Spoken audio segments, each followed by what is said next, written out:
It's 5 p.m. and it suddenly hits you. That report you've been avoiding is due tomorrow. Time to focus, power up your laptop, and check your phone. Maybe catch up on your favorite YouTube channel? On second thought, maybe dinner comes first. You usually enjoy cooking, though tonight it's tough to focus with that assignment looming. And wait, it's already late. Perhaps it's best to try again in the morning. That's the procrastination loop, and let's be real, we've all been stuck in it. So why do we keep putting things off, even when we know it's not helping us? To clarify, delaying a task doesn't always count as procrastination. Smart planning means knowing which tasks are urgent and which can be scheduled for later. True procrastination is when we dodge something we intended to do without a solid reason, even though we know it'll cause problems later. On the surface, it seems illogical to act in ways that harm us. But here's the twist. Procrastination is actually your body's defense mechanism, trying to shield you from something it sees as a threat. When that report comes to mind, your brain reacts as if it's facing real danger. The amygdala, a group of neurons that processes emotion and detects danger, releases chemicals like adrenaline to launch your fear response. That stress-driven alarm can override the prefrontal cortex, the part of your brain that usually helps with future planning and emotional control.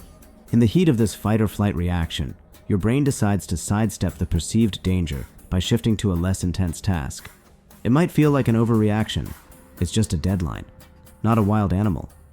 But we're most prone to procrastinate when a task triggers unpleasant emotions like fear, doubt, or anxiety. Research on student procrastination shows people are more likely to delay tasks they expect to be difficult or stressful. And ironically, the longer they put them off, the harder they seem. In one study, students got reminders to study throughout the day. When they actually sat down to work, most said it wasn't so bad. But while avoiding it, they rated studying as extremely stressful, making it even harder to begin. Because procrastination stems from emotional discomfort, certain people are more vulnerable than others.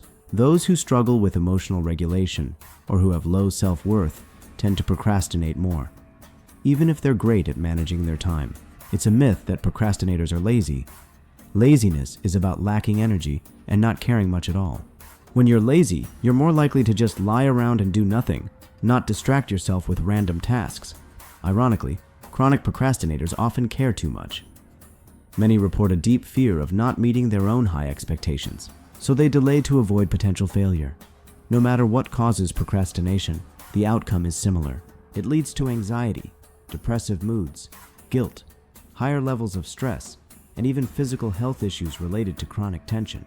And while procrastination does lower stress in the moment, it reinforces itself as your go-to way to avoid discomfort. And while procrastination does lower stress in the moment, it reinforces itself as your go-to way to avoid discomfort. Forgive yourself and set realistic goals for the next time. Because when we accept a culture of stress and avoidance, everyone pays the price in the end.